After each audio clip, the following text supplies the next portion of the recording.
कहा जाता है श्रीमद् भागवत गीता सिर्फ एक धर्म के लिए नहीं है, बल्कि इसे धरती के हर इंसान को पढ़ना और समझना चाहिए ताकि वो अपनी जिंदगी में सुख, शांति और सफलता को प्राप्त कर सके। भगवत गीता में कुल 18 अध्याय हैं और इन 18 अध्यायों में कुल 700 श्लोक हैं, जो सभी के लिए पढ़ पाना थोड़ा मुश्किल है। इसलिए आज के इस बेहद ही खास वीडियो में हम भगवत गीता के 111 विचारों के बारे में बात करने वाले हैं, जिन्हें जानकर आप भगवत गीता का सही मतलब समझ पाएंगे।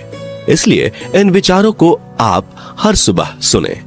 दोस्तों, अगर आप इस वीडियो का अधिक से अधिक लाभ पाना चाहते हैं तो कृपया कर इसे हेडफोन लगाकर शांति से सुने। तो चलिए जानते हैं श्रीमद् भागवत गीता के 111 पावरफुल विचारों को। श्री कृष्ण कहते हैं कि मनुष्य को परिणाम की चिंता किए बिना, लोभ लालच बिना एवं निस्वार्थ और निष्पक्ष होकर अपने कर्तव्यों का पालन करना चाहिए। जिस तरह प्रकाश की ज्योति अंधेरे में चमकती है, ठीक उसी प्रकार सत्य भी चमकता है। इसलिए मनुष्य को हमेशा सत्य की राह पर चलना चाहिए। जिस मनुष्य के अंदर ज्ञान की कमी और ईश्वर में श्रद्धा नहीं होती, वो मनुष्य जीवन में कभी भी आनंद और सफलता को प्राप्त नहीं कर पाता। जिस प्रकार मनुष्य अपने पुराने वस्त्रों को त्याग कर नए वस्त्र धारण करता है, ठीक उसी प्रकार आत्मा पुराने व्यर्थ के शरीर को त्याग कर नए भौतिक शरीर को धारण करती है।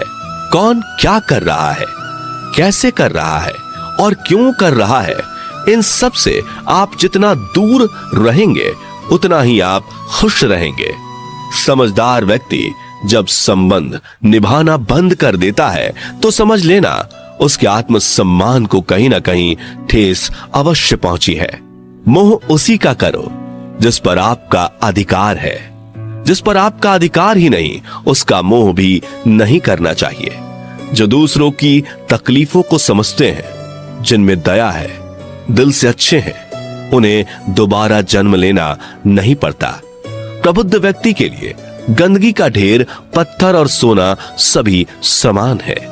आपके कर्म ही आपकी पहचान है, वरना एक नाम के हजारों इंसान हैं। प्रेम सदैव माफी मांगना पसंद करता है और अहंकार सदैव माफी सुनना पसंद करता है। विषयों के बारे में सोचते रहने से मनुष्य को उनसे आसक्ति हो जाती है। इससे उनमें कामना यानी इच्छा पैदा होती है और कामनाओं में विघ्न आने से क्रोध की उत्पत्ति होती है। सदैव संदेह करने वाले व्यक्ति के लिए प्रसन्नता ना इस लोक में है, ना ही कहीं और। कर्म वह फसल है जिसे इंसान को हर हाल में काटना ही पड़ता है। इसलिए हमेशा अच्छे बीज बोएं ताकि फसल अच्छी हो। जो होने वाला है वो होकर ही रहता है और जो नहीं होने वाला वो कभी नहीं होता। ऐसा निश्चय जिनकी बुद्धि में होता है, उन्हें चिंता कभी नहीं सताती। अच्छे कर्म करने के बावजूद भी लोग केवल आपकी बुराइयां ही याद रखेंगे। इसलिए लोग क्या कहते हैं इस पर ध्यान मत दो, तुम अपना कर्म करते रहो। जितना हो सके खामोश ही रहना अच्छा है, क्योंकि सबसे ज्यादा गुनाह इंसान से उसकी जुबान ही करवाती है। गीता में भगवान श्री कृष्ण कहते हैं कि हे अर्जुन, अपने परम भक्तों जो हमेशा मेरा स्मरण या एक चित्त मन से मेरा पूजन करते हैं, मैं व्यक्तिगत रूप से उनके कल्याण का उत्तरदायित्व लेता हूं। हे पार्थ, जो लोग भक्ति में श्रद्धा नहीं रखते वो मुझे प्राप्त नहीं कर पाते। अतः वे इस भौतिक जगत में जन्म मृत्यु के मार्ग पर वापस आते रहते हैं। मौन सबसे अच्छा उत्तर है किसी ऐसे व्यक्ति के लिए जो आपके शब्दों को महत्व नहीं देता। बदल जाओ वक्त के साथ, या फिर वक्त बदलना सीखो। मजबूरियों को मत कोसो, हर हाल में चलना सीखो। किसी काम की चिंता करना ठीक है, पर चिंता इतनी भी नहीं होनी चाहिए कि वह काम ही बिगड़ जाए। अच्छी नीयत से किया गया काम कभी व्यर्थ नहीं जाता और उसका फल आपको जरूर मिलता है। श्री कृष्ण कहते हैं कि मैं किसी का भाग्य नहीं बनाता, हर कोई अपना भाग्य खुद बनाता है। आप आज जो भी कर्म कर रहे हो उसका फल आपको कल प्राप्त होगा, और आज जो आपके पास है वह आपके द्वारा पहले ही किए गए कर्मों का फल है। मनुष्य नहीं, उसके कर्म अच्छे या बुरे होते हैं, जैसे मनुष्य के कर्म होते हैं, उसे वैसे ही फल की प्राप्ति होती है। तुम्हें सिर्फ अपने कर्म करने का अधिकार है, किंतु कर्म के फलों के तुम अधिकारी नहीं हो। तुम ना तो कभी अपने आप को अपने कर्मों के फल का कारण मानो, नहीं कर्म ना करने में आसक्त हो जाओ। सही कर्म वह नहीं है जिसके परिणाम हमेशा सही हो, अपितु सही कर्म वह है जिसका उद्देश्य कभी गलत ना हो। संसार में कोई भी मनुष्य सर्वगुण संपन्न नहीं होता, इसलिए कुछ कमियों को नजरअंदाज करके रिश्ते बनाए रखिए। पूर्णता के साथ किसी और के जीवन की नकल करके जीने की तुलना में अपने आप को पहचान कर अपूर्ण रूप से जीना बेहतर है। जब भविष्य धुंधला पड़ने लग जाता है, तब आपको अपने वर्तमान में ध्यान केंद्रित करने की आवश्यकता है। कोशिश कर, हल निकलेगा, आज नहीं तो कल निकलेगा। अर्जुन के तीर सा सद मरुस्थल से भी जल निकलेगा। जीवन की सबसे बड़ी गलती वही होती है जिस गलती से हम कुछ सीख नहीं पाते। जब हमारा मन कमजोर होता है तो परिस्थितियां समस्या बन जाती हैं, और जब हमारा मन स्थिर होता है तब परिस्थितियां चुनौती बन जाती है, और जब हमारा मन मजबूत होता है तब परिस्थितियां अवसर बन जाती हैं। मनुष्य की मानवता उसी वक्त नष्ट हो जाती है जब उसे दूसरों के दुखों पर हंसी आने लगती है। हे भारतवंशी, शरीर में रहने वाले का वध कभी नहीं किया जा सकता, अतः तुम्हें किसी भी जीव के लिए शोक करने की आवश्यकता नहीं है। समय यही सिखाता है कि जिंदगी किसी का इंतजार नहीं करती और ना ही किसी के लिए रुक सकती है। जिंदगी खेलती भी उसी के साथ है जो खिलाड़ी बेहतरीन होता है। दर्द सबके एक जैसे हैं, मगर हौसले सबके अलग अलग हैं। कोई हताश होकर बिखर जाता है तो कोई संघर्ष करके निखर जाता है। मनुष्य को अपने कर्मों से संभावित परिणामों से प्राप्त होने वाली विजय या पराजय, लाभ या हानि, प्रसन्नता या दुख इत्यादि के बारे में सोचकर चिंता से ग्रसित नहीं होना चाहिए। यदि आप अपनी गलतियों से कुछ सीखते हैं तो गलतियां सीढ़ियां हैं, और नहीं सीखते तो गलतियां सागर हैं। निर्णय आपका है, चढ़ना है या डूबना है। समस्याएं इतनी ताकतवर नहीं होती जितना कि हम उन्हें मान लेते हैं। कभी सुना है कि अंधेरे ने सुबह को होने ही नहीं दिया? गलतियां ढूंढना गलत नहीं है, बस शुरुआत खुद से होनी चाहिए। जरूरी नहीं हर बार आपके शब्दों को सही समझा जाए, इसलिए कभी कभी चुप रहना ही ज्यादा बेहतर होता है। जो जितना अधिक शांत होता है वो उतनी ही गहराई से अपनी बुद्धि का प्रयोग कर सकता है। निंदा से घबराकर अपने लक्ष्य को कभी ना छोड़े, क्योंकि लक्ष्य मिलते ही निंदा करने वालों की राय बदल जाती है। आपकी हार और जीत आपकी सोच पर निर्भर करती है, इसलिए मान लो तो हार ही होगी और ठान लो तो जीत ही होगी। सबसे समझदार और स्थिर बुद्धि वाला वही व्यक्ति है जो सफलता मिलने पर अहंकार में नहीं आता और विफल होने पर गम में नहीं डूबता। प्रशंसा हो रही हो तो ज्यादा सावधान रहने की जरूरत है। जीवन में कभी भी किसी से अपनी तुलना मत कीजिए। आप जैसे हैं सर्वश्रेष्ठ हैं। मनुष्य अपने विश्वास से निर्मित होता है। जैसा वो विश्वास करता है वैसा वो बन जाता है। जिसने मन को जीत लिया उसके लिए मन सर्वश्रेष्ठ मित्र है, किंतु जो ऐसा नहीं कर पाया उसके लिए उसका मन उसका सबसे बड़ा शत्रु बन जाता है।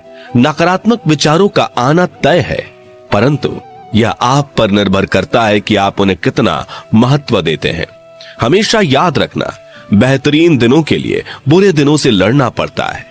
जीवन में कुछ भी स्थायी नहीं है, इसलिए स्वयं को अधिक तनावग्रस्त ना करें, क्योंकि परिस्थितियां चाहे कितनी भी खराब क्यों ना हो, बदलेंगी जरूर। संसार में परेशानी देने वाली की हस्ती कितनी भी बड़ी क्यों ना हो, पर भगवान की कृपा दृष्टि से बड़ी कभी नहीं हो सकती। प्रेरणा का सबसे बड़ा स्रोत आपके अपने विचार है, इसलिए बड़ा सोचें और खुद को जीतने के लिए हमेशा प्रेरित करें।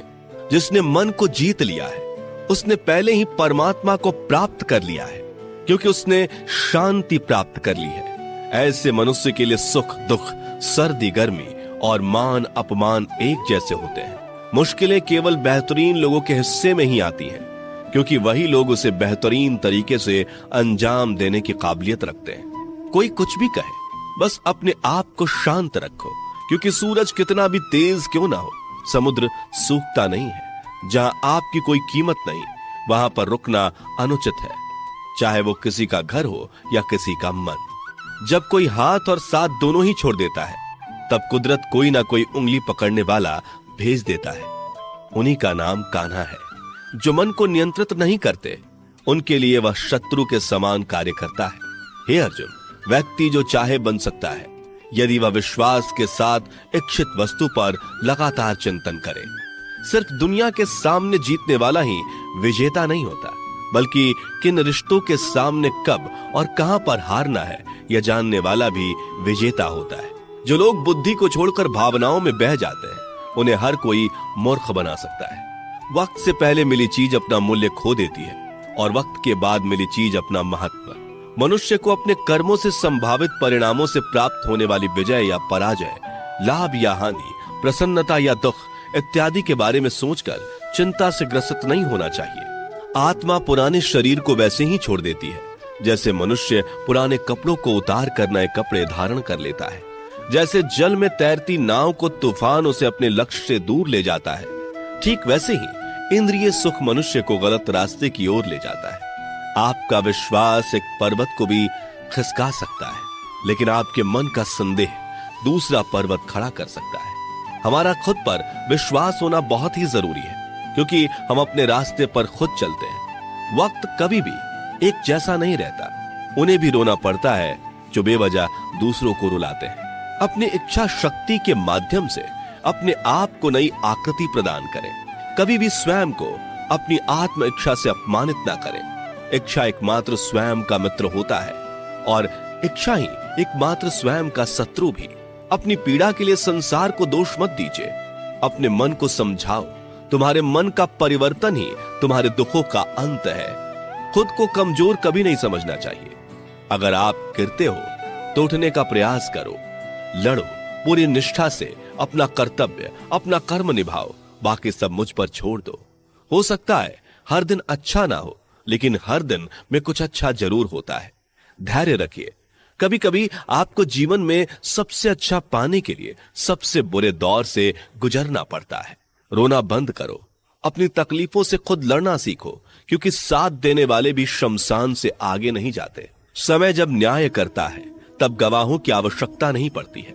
एक उपहार तभी असली और पवित्र है जब वह हृदय से किसी सही व्यक्ति को सही समय और सही जगह पर दिया जाए, और जब उपहार देने वाले व्यक्ति के दिल में उस उपहार के बदले कुछ पाने की उम्मीद ना हो। सुंदरता आपके दृष्टिकोण में होती है। किसी को कीचड़ में खिला कमल भी लुभाता है और किसी को चांद में भी दाग नजर आता है। हे अर्जुन, जो कोई भी जिस किसी भी देवता की पूजा पूरे विश्वास के साथ करने की इच्छा रखता है, तब मैं उसका विश्वास उसी देवता में दृढ़ कर देता हूं। उदय किसी का भी अचानक नहीं होता। सूर्य भी धीरे धीरे निकलता है और ऊपर चढ़ता है। धैर्य और तपस्या जिसमें है वही संसार को प्रकाशित कर सकता है। हे अर्जुन, स्वर्ग प्राप्त करने और वहां कई वर्षों तक वास करने के पश्चात एक असफल योगी का पुनः एक पवित्र और समृद्ध कुटुंब में जन्म होता है। शब्द उतने ही बाहर निकलने चाहिए जिन्हें वापस भी लेना पड़े तो खुद को तकलीफ ना हो। मन अशांत हो तो उसे नियंत्रित करना कठिन है, लेकिन अभ्यास से इसे वश में किया जा सकता है। अहंकार और संस्कार में फर्क है। अहंकार दूसरों को झुकाकर खुश होता है, संस्कार स्वयं झुककर खुश होता है। सेवा सबकी करो, मगर आशा किसी से मत रखो, क्योंकि सेवा का सही मूल्य ईश्वर ही दे सकते हैं। जब सत्य की असत्य से लड़ाई होगी तो सत्य अकेला खड़ा होगा और असत्य की फौज लंबी होगी, क्योंकि असत्य के पीछे मूर्खों का झुंड भी होगा। अकेले रहना तुम्हें यह भी सिखाता है कि वास्तव में तुम्हारे पास स्वयं के अलावा और कुछ भी नहीं। जब परिवार के सदस्य अप्रिय लगने लगे और पराये अपने लगने लगे तो समझ लीजिए कि विनाश का समय आरंभ हो गया है। क्रोध आने पर चिल्लाने के लिए ताकत नहीं चाहिए, मगर क्रोध आने पर चुप रहने के लिए खूब ताकत चाहिए होती है। जो आपका है वह आपको मिलकर ही रहेगा, फिर चाहे उसे छीनने के लिए पूरी कायनात एक हो जाए। दो प्रकार के व्यक्ति संसार में स्वर्ग से भी ऊपर स्थित होते हैं। एक वो जो शक्तिशाली होकर भी क्षमा कर देते हैं, और दूसरे वो जो दरिद्र होकर भी कुछ दान करते हैं। प्रेम शरीर या सुंदरता को देखकर नहीं होता, प्रेम हृदय से होता है। जहां दो हृदय मिल जाए वहीं प्रेम जन्म लेता है। किसी भी व्यक्ति को अच्छे से जाने बिना दूसरे की बातें सुनकर उसके प्रति कोई धारणा बना लेना मूर्खता है। अगर साफ नियत से मांगा जाए तो ईश्वर नसीब से बढ़कर देता है। जो हुआ वह अच्छा हुआ, जो हो रहा है वह अच्छा हो रहा है, जो होगा वो भी अच्छा ही होगा। मेरा, तेरा, छोटा, बड़ा, अपना, पराया मन से मिटा दो, फिर सब तुम्हारा है और तुम सबके हो। जब भी विनाश होने का प्रारंभ होता है, शुरुआत वाणी के संयम खोने से होती है। जीवन में सब कुछ खत्म होने जैसा कुछ भी नहीं होता। हमेशा एक नई शुरुआत हमारा इंतजार कर रही होती है। जीवन में यदि खुश रहना है तो अधिक ध्यान उस चीज पर दें जो आपके पास है, उस चीज पर नहीं जो दूसरों के पास है। उस दिन हमारी सारी परेशानियां खत्म हो जाएंगी, जिस दिन हमें यकीन हो जाएगा कि हमारा सारा काम ईश्वर की मर्जी से होता है। विपत्ति में धैर्य, वैभव में दया और संकट में सहनशीलता ही श्रेष्ठ व्यक्तियों का लक्षण है। जो व्यक्ति स्पष्ट और सीधी बात करता है, उसकी वाणी कठोर जरूर होती है, लेकिन वह कभी किसी के साथ छल नहीं करता। जो अच्छा लगे उसे ग्रहण करो, जो बुरा लगे उसका त्याग, फिर चाहे वह विचार हो, कर्म हो या मनुष्य। बुराई बड़ी हो या छोटी, हमेशा विनाश का कारण बनती है, क्योंकि नाव में छेद छोटा हो या बड़ा, नाव को ही डुबो देता है। अपने परम भक्त जो हमेशा मेरा स्मरण या एक चित्त मन से मेरा पूजन करते हैं, मैं व्यक्तिगत रूप से उनके कल्याण का उत्तरदायित्व लेता हूँ। जो दान बिना सत्कार के कुपात्र को दिया जाता है, वह तमस दान कहलाता है। परिवार और समाज दोनों ही बर्बाद होने लगते हैं जब समझदार मौन और नासमझ बोलने लगते हैं। आप वापस नहीं जा सकते और शुरुआत को नहीं बदल सकते, लेकिन आप जहां हैं वहीं से शुरू कर सकते हैं और अंत को अवश्य बदल सकते हैं। अगर वीडियो अच्छी लगी हो तो हमारे चैनल को सब्सक्राइब जरूर करें, क्योंकि हम इसी प्रकार के वीडियो लाते रहते हैं।